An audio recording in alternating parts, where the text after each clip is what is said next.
One of the caveats that I do have some personal information that I did get personally involved in was some information that had to do with the Stargates and Looking Glass, and more specifically the 2012 problem with those projects.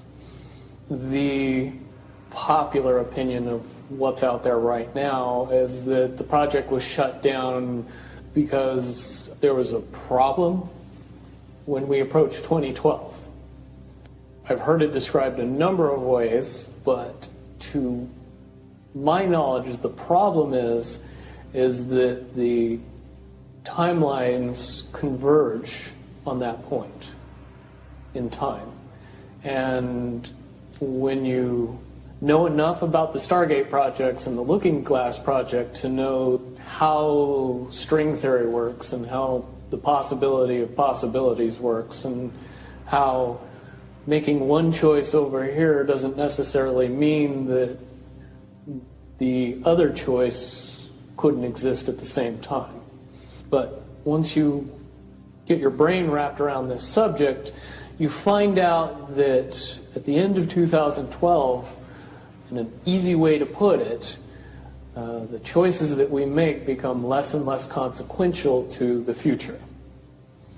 And eventually we're pushed into this bottleneck of time, no matter which choice we make. And that's important to the people that had access to Looking Glass because they would use Looking Glass knowing the choices that they would make and the future would pop up. The big mistake was coming up with the possibility of future.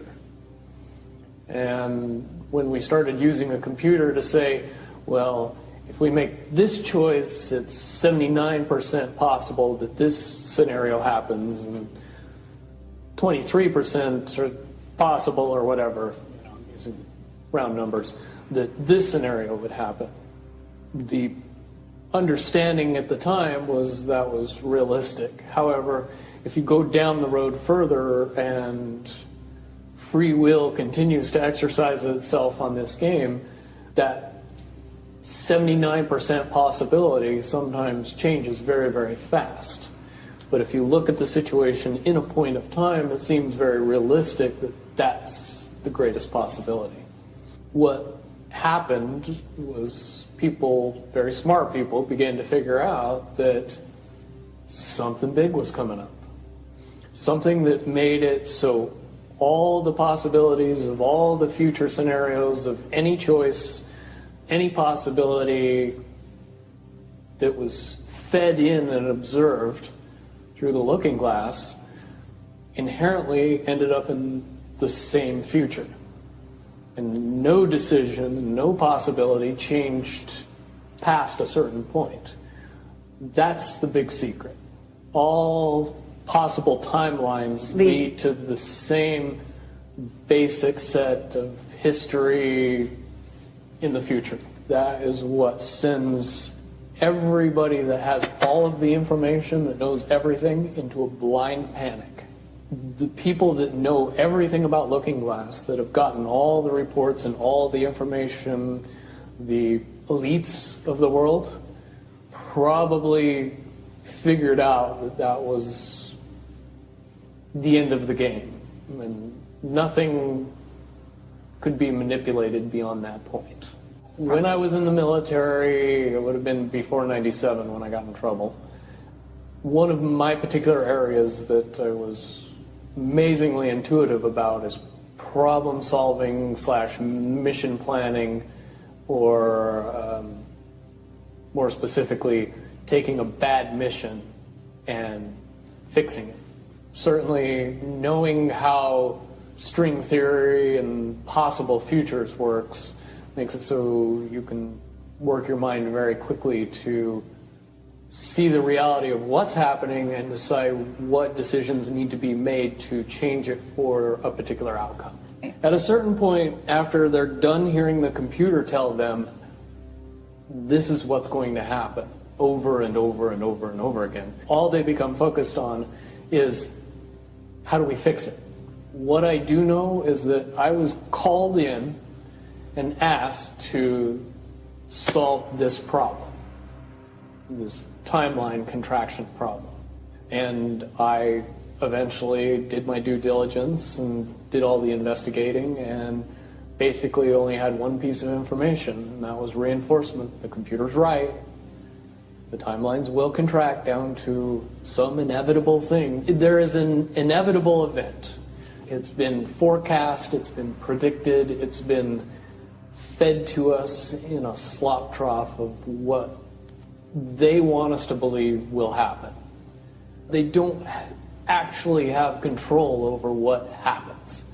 They only have control over the reaction, and it seems that no matter what they try to do to cause their desired reaction, it's going to have an opposite effect.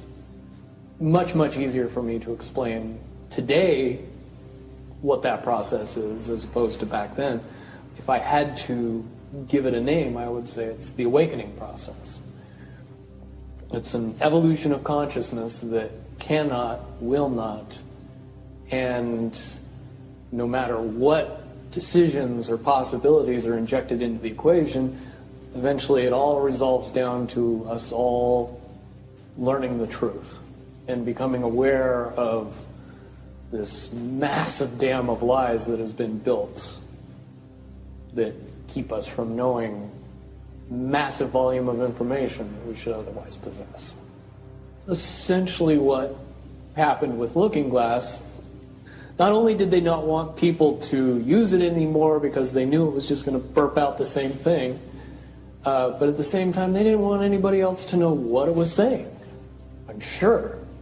Because that information was a monumental concern when I was in the military about how to prevent this inevitability. Now, at first I thought it was end of the world. Now I see end of the world as end of their world. The biggest cherry on top of all this conversation would be a synopsis to say that if I could convince everybody out there that for all intents and purposes, what we believe to be true eventually becomes true. If somebody convinces us that a major disaster is going to happen in the very near future, a major disaster happens in the very near future. If we don't buy into that fear and accept that there's really nothing that we know is going to happen, and accept of whatever happens, that makes the convergence of the timelines happen as naturally as possible. Any attempts to try to go away from this one inevitable conclusion, I again see as a new beginning, an end of this reality, the beginning of something that we can't even possibly understand based on the level of our beliefs currently. But when all that information comes flooding out, there's going to be no denying what's true and what's a lie or what's illusion. Basically what we're experiencing right now is two master chess players sitting at the board. And one of them looks down at the board and sees that he's in checkmate in 7 moves. And he looks across at his opponent and he knows that his opponent sees it too. So there's no getting out of it. So at this point, the loser can only prolong the game. Both players know the game is over. It's only a matter of time before he does this, and then you're forced to do this, and then he's forced to do this, and eventually checkmate. We, as a race, if we could understand that the game is over, that based on the rules of the game, the bad guys have already lost, the good guys have already won. Yes, there's moves left on the table, but those moves are being forced by the player that is going to win.